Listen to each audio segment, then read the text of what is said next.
Мына 10 мүнөттөн кийин мектептин президенттигине кандидаттарды каттоо аяктайт. Мен бул класска жаңы келдим. Атыңыз ким? Аяна Эркебаева. Тиги банда сени коркутушкан го, Мына банда ушулар. Албетте, атының менен ар дайым мектепке чоң жардам көрсөтүп жүрөсүң.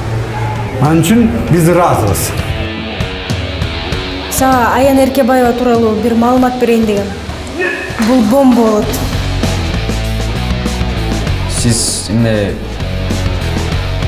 ВИЧ менен оруйсузбу?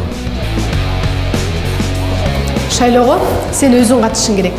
Бирок менде лидерлик сапат жок.